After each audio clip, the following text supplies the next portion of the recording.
तो बच्चा पार्टी अब हम पढ़ेंगे रिस्पिरेशन। ठीक है, अब हम पढ़ने जा रहे हैं रिस्पायरेशन। रिस्पायरेशन में कैसे प्रोसेस होती है, कैसे हम सांस को अंदर लेते हैं, एयर अंदर जाती है, एयर के साथ में ऑक्सीजन भी चला जाता है, और बाद में हम सांस को बाहर निकालते हैं और हमारी कार्बन डाइऑक्साइड बाहर निकल जाती है। ठीक, तो इस प्रोसेस को हम कैसे होता है ये हम देखेंगे। सबसे पहले मैं आपको बता दूं, नाक, नोज से हम लोग सांस को अंदर लेंगे। ठीक है, एयर के साथ में ऑक्सीजन अंदर चली जाएगी। ये मेरे नॉस्ट्रिल है, यहीं से नॉस्ट्रिल यहां से अंदर जाएगा। ठीक है, नोज के आगे वाले पार्ट में नॉस्ट्रिल ही बोलते हैं। नोस्ट्रिल से हमारी जो एयर है जिसमें ऑक्सीजन है वो अंदर जाएगी इस पाइप के द्वारा। जो पाइप है ये ब्रांच लाइक स्ट्रक्चर होता है, अंदर से खोखली होती है, इसमें एयर अंदर जाएगी। ठीक है, यहाँ पर कार्टिलेज है, वो सी शेप का होता है कार्टिलेज। कार्टिलेज से होते हुए हमारी एयर यहाँ पर आएगी, एयर में ऑक्सीजन रहेगा, ये एयर हमारी यहाँ पर आएगी और डिस्ट्रीब्यूट हो जाएगी, ब्रेकडाउन हो जाएगा हमारा जो ट्रेकिया, इस पार्ट को हम ट्रेकिया बोलते हैं, ये हमारा ब्रेकडाउन हो जाएगा 2 पार्ट में। ठीक, तो ये दो तरफ, एक लंग्स इधर रहेगी, एक लंग्स इधर रहेगी, दोनों लंग्स में पेयर ऑफ लंग्स है हमारी, वो दोनों तरफ चला जाएगा। ठीक, जैसे ब्रांच टूटती है उसमें छोटी छोटी ब्रांचेस और भी होती हैं, जस्ट लाइक दिस। ये हमारा जो ट्रेकिया है ये टूटता है यहाँ ब्रोंकाई में, इसमें 2 ब्रोंकाई होती है। ब्रोंकाई के बाद में क्या होता है, जो ब्रोंकाई होता है वो टूटता है, जाता है। ठीक, तो ब्रोंक्यूल्स यहाँ छोटे छोटे ब्रोंक्यूल्स में टूट जाता है। जो ब्रोंक्यूल्स होता है उसके लास्ट एंड पर सैक लाइक स्ट्रक्चर होता है एल्वियोली का, है ना। जो ये पिंक कलर का आप देख रहे हैं सैक लाइक स्ट्रक्चर है, किसका, एल्वियोली का ये स्ट्रक्चर है। इस एल्वियोली में क्या होता है, इसी एल्वियोली में जब हम ऑक्सीजन लेते हैं अंदर एयर के साथ में, ऑक्सीजन जो कलेक्ट होकर इसी में आ जाती है। ठीक, सैक लाइक स्ट्रक्चर आपको जो एल्वियोली है इसी में आकर मतलब रुक जाती है ऑक्सीजन, अब रुकी रहती है। जब हमारा ब्लड यहाँ पर आता है, ठीक है, ब्लड में हीमोग्लोबिन होती है, हीमोग्लोबिन जो है कार्बन डाइऑक्साइड लेकर आती है पूरी बॉडी से, मतलब पूरी बॉडी से कार्बन डाइऑक्साइड लेकर आती है। ठीक, जब कार्बन डाइऑक्साइड लेकर आती है और यहाँ से वो ऑक्सीजन ले लेती है, एक्सचेंज कर लेती है। जो हीमोग्लोबिन होती है उसका काम ये है कि एक्सचेंज कर लेना, कार्बन डाइऑक्साइड क्या कर देना, दे देना यहाँ पे अल्वेओली को, और ऑक्सीजन ले लेना, जो ऑक्सीजन हम लोग लिए रहते हैं। ठीक, तो यहाँ पे हम लोग जब क्या करते हैं, ऑक्सीजन को ये ले लेती है हीमोग्लोबिन, और हीमोग्लोबिन लेने के बाद में इसको पूरी बॉडी में सर्कुलेट करा देती है। Are you getting my point, पूरी बॉडी में सर्कुलेट करा देती है। तो ये तो हो गया हम जब लेते हैं एयर को अंदर, है ना, इस प्रोसेस को इनहेलेशन बोलते हैं, है ना। ये ब्रीथिंग है, ब्रीथिंग जो हो रही है इसको बोलते हैं इनहेलेशन। यहाँ पे एयर को हम लोग अंदर ले रहे हैं, एयर के साथ में ऑक्सीजन भी अंदर चली जा रही है। ठीक है, इस प्रोसेस को होने के लिए मेन रिस्पॉन्सिबिलिटी यहाँ पे डायफ्राम की भी है, ये 70% रिस्पॉन्सिबल होता है, बिकॉज ये जो हमारा लंग्स है ये इतना ज्यादा स्ट्रॉन्ग नहीं है कि केवल लंग्स ही जो है हमारी पूरी रेस्पिरेशन करा देगा, है ना। पूरा लंग्स ही हमारे रेस्पिरेशन नहीं करा सकता है, बिकॉज ये इतना ज्यादा स्ट्रॉन्ग नहीं होता है। जो डायफ्राम होता है वो 70% परफॉर्म करता है रेस्पिरेशन होने में। ठीक, तो ये डायफ्राम कैसे रोल प्ले करता है, तो डायफ्राम जब हम सांस को अंदर खींचते हैं तो डायफ्राम नीचे हो जाता है ना। तो जब नीचे हो जाता है तो वो पूरा खींचता है ना, पुल करता है, किसको, जो एयर रहती है उसको पुल करता है अंदर को, तो वो नीचे हो जाता है। तो इस तरह से हम लोग इनहेल करते हैं। ठीक, एयर को इनहेल करते हैं और हमारा ऑक्सीजन अंदर आ जाता है और CO2 बाहर जाता है। अब CO2 बाहर कैसे जाएगा, यहाँ से, यहाँ पे मान लीजिए पूरी बॉडी के जो कलेक्ट करके हीमोग्लोबिन था, ब्लड में जो हीमोग्लोबिन पाई जाती है, वो हीमोग्लोबिन पूरी बॉडी से जितनी भी CO2 थी उसको कलेक्ट करके लेकर आई है, यहाँ पर दे दी इनको, है ना, यहाँ पर। तो कैसे ये बाहर जाएगी, ठीक, तो ये आप देख लीजिए। अब यहाँ पे मैंने बताया डायफ्राम 70% वर्क करता है इनहेल करने में और एक्सहेल करने में। एक्सहेल मींस क्या होता है, एयर को बाहर निकालने में। अब इस एयर के साथ में अब की बार ऑक्सीजन बाहर नहीं जाएगी, है ना। यहाँ पर क्या जाएगा, ऑक्सीजन बाहर जाएगी, थोड़ी सी मात्रा 16% लगभग जो है ऑक्सीजन बाहर चली जाएगी। 21% हम लोग ऑक्सीजन लेते हैं और 16% ऑक्सीजन बाहर निकल जाती है। ठीक है, अब क्या होता है, ये डायफ्राम फिर धक्का देता है, ठीक, पुश करता है, अब बाहर को पुश कर रहा है ऊपर को। ठीक है, ऊपर को पुश करता है तो जो एयर रहती है वो बाहर निकलती है। जब एयर बाहर निकलती है तो जो एल्वेली है ये हीमोग्लोबिन से क्या कलेक्ट कर ले रहा है, सारी कार्बन डाइऑक्साइड में हीमोग्लोबिन यहाँ पर देकर और ऑक्सीजन लेकर चले जाते हैं पूरी बॉडी में। ठीक है, तो यहाँ पे क्या रहता है, कार्बन डाइऑक्साइड रहता है। जो कार्बन डाइऑक्साइड जब हम सांस छोड़ते हैं तो यहाँ पे ये डायफ्राम की मदद से जब हम धक्का देते हैं, नीचे से धक्का पुश करते हैं, तो ये जो एल्वियोली है ये कार्बन डाइऑक्साइड फिर से ऐसे उल्टे फॉर्म में दे देता है इनको, फिर ये लेकर चले जाते हैं यहाँ से। फिर उसी प्रोसेस जैसे आई रहती है सांस, मतलब एयर अंदर, उसी प्रोसेस से एयर बाहर निकल जाती है।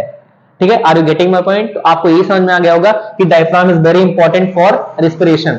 डायफ्राम जो होता है वो 70% रोल प्ले करता है हमारे रेस्पिरेशन में, लेकिन लोग केवल कहते हैं कि लंग्स ही परफॉर्म करती है, कि लंग्स ही केवल परफॉर्म नहीं कर सकती है। ठीक है, लंग्स इतनी पावरफुल नहीं होती है कि वो पूरी रेस्पिरेशन में पूरा वो पार्टिसिपेट मतलब कर पाए केवल अकेले, है ना।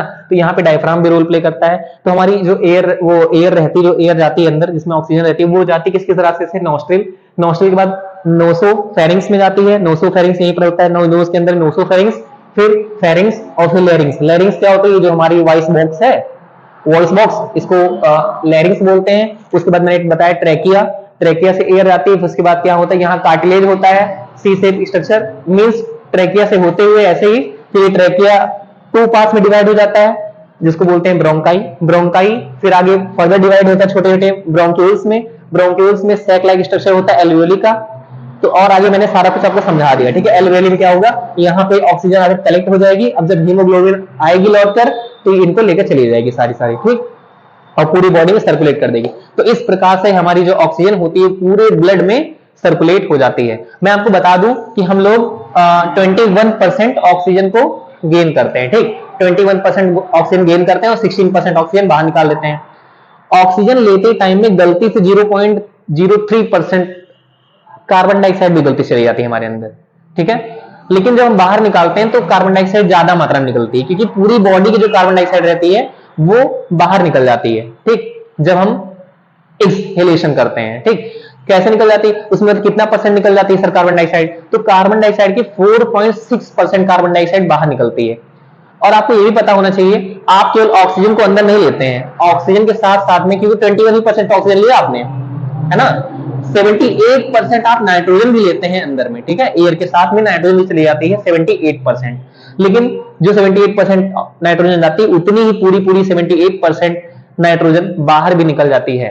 तो ये था आपका पूरा प्रोसेस कैसे होता है रिस्पिरेशन, और आपको ये समझ में आ गया होगा। इसमें मैं एक चीज आपको और बता दूं, ऐड कर दूं इसमें, कि जो डायफ्राम होता है, ये जो प्रेग्नेंट वुमेन्स होती हैं तो उनका जो डायफ्राम होता है उसको जगह नहीं मिल पाती है, बिकॉज जो उनका यूटेरस होता है वो यहाँ पे रहता है ना, वो फुलफिल रहता है।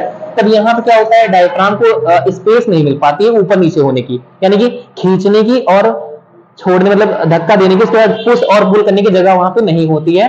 तो उस केस में, ऐसे केस में वहां पे वो क्या होता है कि जो रिब्स होती हैं वुमेन्स की, प्रेग्नेंट वुमेन्स जो होती हैं, उनकी रिब्स जो है परफॉर्म करती है ये मतलब वर्क, क्योंकि 70% डायफ्राम ही कर रहा था, अब ये नहीं करेगा तो कौन करेगा, तो वहां पे रिब्स करती हैं। रिब्स यानी कि पसली, तो पसली जो है सांस को छोड़ती है, सांस को खींचती है, ठीक। Are you getting my point? तो आपको ये पॉइंट पूरा पूरा समझ में आ गया होगा। आप तो एक चीज और जान लीजिए आप लोग, इसमें आपको मैं ये बता दूं, आपको हिचकी क्यों आती है। हिचकी को बोलते हैं हिकअप, है ना, वो एपिग्लोटिस की वजह से आती है। एपिग्लोटिस, है ना। एपिग्लोटिस क्या होता है सर, तो एपिग्लोटिस जो होता है, हम लोग जब फूड, जिस तरफ से मतलब फूड खाते हैं उसी तरफ से एयर भी आती है। अब यहाँ पे फर्दर डिवाइड हो जाती है, 2 रास्ता हो जाता है। एक तरफ हम लोग की एयर चली जाती है ना, एयर, और एक तरफ चली जाती है फूड, हमारा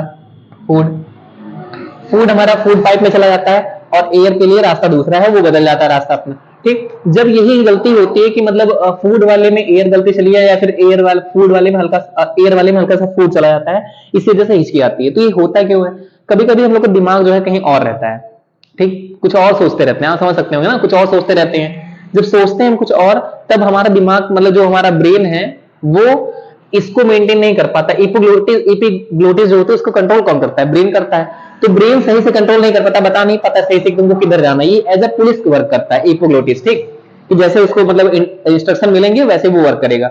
अब ब्रेन सही से इंस्ट्रक्शन दे ही नहीं पा रहा है, उसका दिमाग तो कहीं और है, कुछ सोच रहा है वो, है ना।